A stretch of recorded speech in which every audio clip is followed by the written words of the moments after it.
In this episode, Lisa and I travel to the Grampians National Park in northeast Victoria and once again climb one of our absolute favourite hikes, Hollow Mountain. This is quite a short hike, about 2.5 hours to get up and back down, but it's a really good one. And finally, we check out some Aboriginal cave art. So we made it all across the Nullarbor. It took us 4 days of solid driving, and from there we stopped off at Adelaide. Had a few chill days at Adelaide, which were much needed, and got a shower, which it was really very much needed. From there, we continued heading east, and now we're in the state of Victoria. Currently, we're at a national park called the Grampians National Park, which is one of our favourite national parks in Australia. And we've been here before previously. 4 years ago when we were here on working holiday visas. We lived in Victoria for half a year, and we visited this place in our old car. So this is called Hollow Mountain. It's north of the Grampians in the state of Victoria, and it's a good one, I think. So Hollow Mountain is about 1.5 hours up and down apparently. I think it's realistically more like 2 hours. Grade 4, and grade 4 is the second from hardest. So, you know, it is kind of difficult. Grade 5 is when you actually need to be able to navigate and stuff yourself, which you don't need on that hike. You just need to be able to scramble on rocks. The path starts out pretty boring, but gets really interesting in no time. So the good thing about this walk is there's these little triangles everywhere. Well, not everywhere, but basically if you just keep following the triangles, you'll end up on the summit.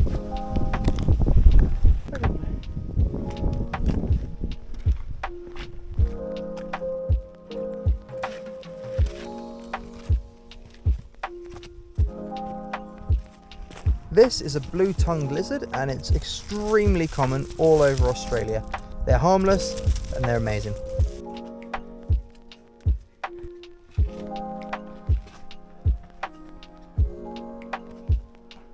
So this is the bit where the path starts getting interesting, in my opinion. So rather than like a footpath or even just rocks to climb over, you've got like this. So you have to actually sort of like duck and dive through it and use your hands, or one hand, as I'm doing now.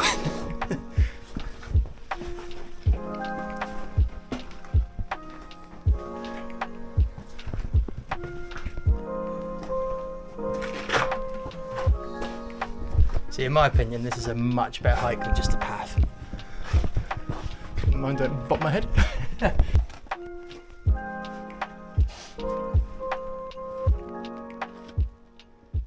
So the Grampians is almost like a little mountain chain, like a really aggressive rocky mountain chain that just juts up out of nowhere, completely surrounded by flatlands.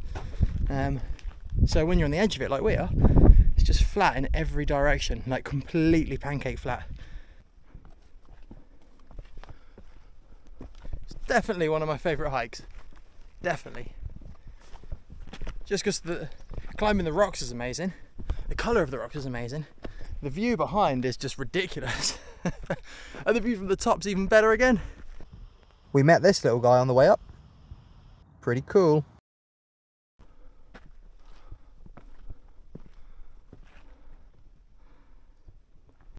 So this has got to be the best hike in the Grampians, isn't it? I can't imagine many better ones than this. Not ones that I've seen anyway. A lot of the Grampians is viewpoints. You drive somewhere and you've got like an amazing viewpoint over the rainforest and stuff like that. Really accessible for people with cars. A lot of it is accessible for four-wheel drive, and some of it, like this, you have to walk and hike, and obviously that's the best bits. But for me personally, this is the best hike in the Grampians.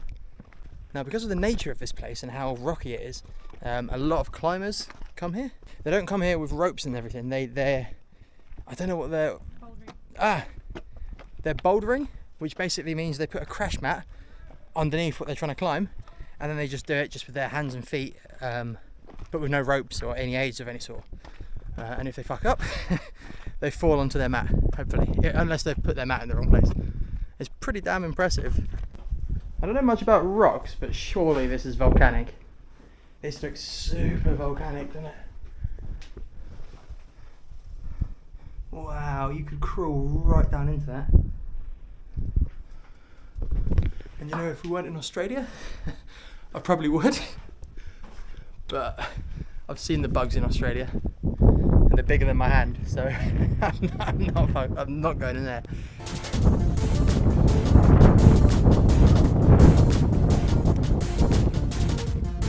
Okay, we're right near the top and we're super exposed to the wind.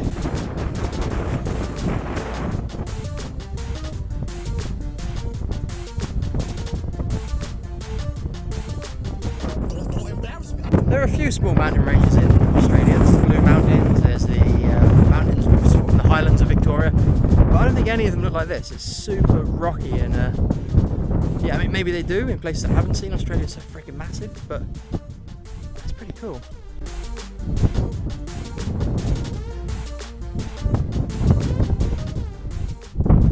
Now we're on the hunt for the actual hollow rock itself, the bit that you can go into and have this amazing view from. We found it last time by accident and now we're looking for it this time and we can't find it.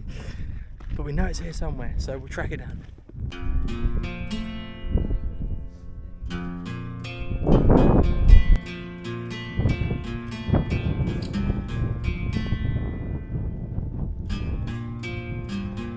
So as far as we're aware, the reason this is called Hollow Mountain is because there's massive holes and caves in it everywhere because of the volcanic type rock.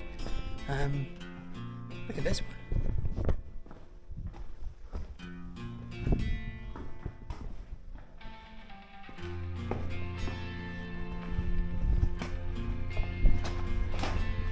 Yes, this is definitely the one.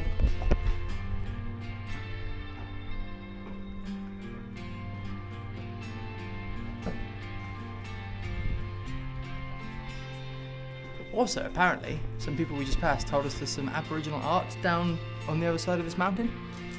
So I think we might go and check that out. I've never seen Aboriginal art before. As in like cave paintings and stuff.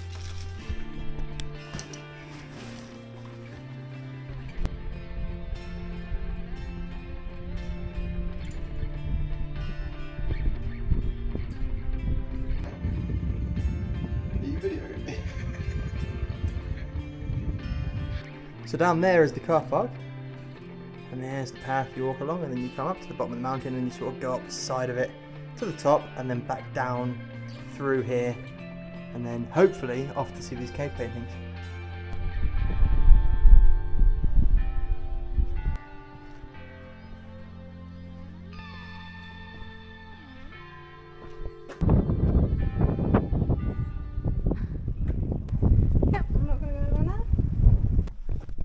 I think my favourite thing about this hike is that it doesn't even look like anywhere in Australia I've been. It looks like you're hiking on Mars or something. You need to do this a bit faster because otherwise I realise it's dropped. Oh, it must have been this bit here. Oh, there's a little drop down there. Oh yeah. Go on then. Just go carefully.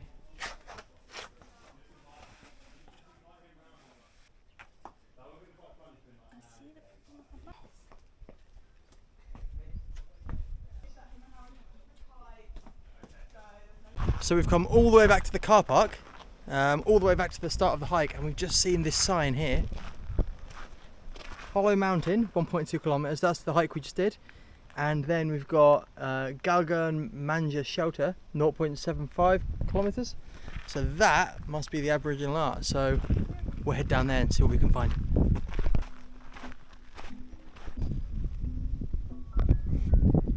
So we walked past a couple of people who told us that there's like handprints and like pictures of emus and stuff. But we're over here, we didn't have a bloody clue where to look. We're just in the bush. Lisa, there's like a fence over there, like a metal fence. I wonder if that's to stop people from ruining it. It might be behind that fence.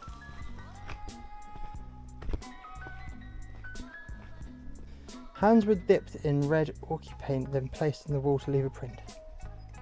There. Oh fuck, yeah. Literally have a thing from my hand.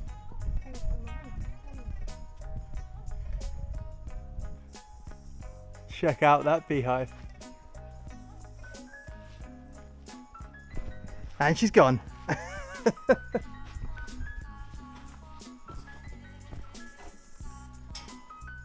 Emu tracks.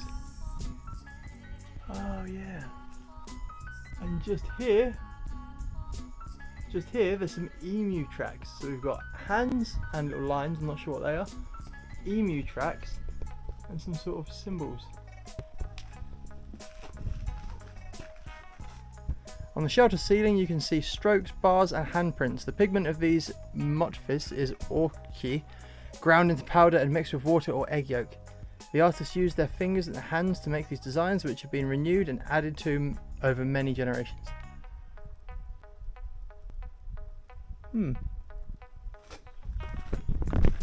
Okay, that was my first time seeing Aboriginal cave art.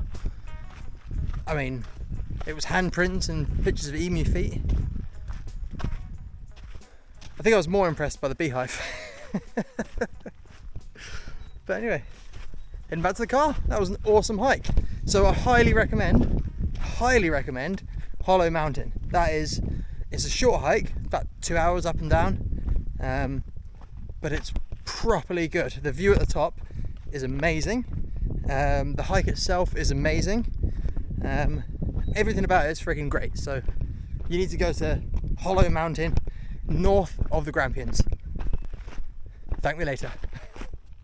Back down at the car park, they've got a little toilet block, just some drop toilets, and loads of parking.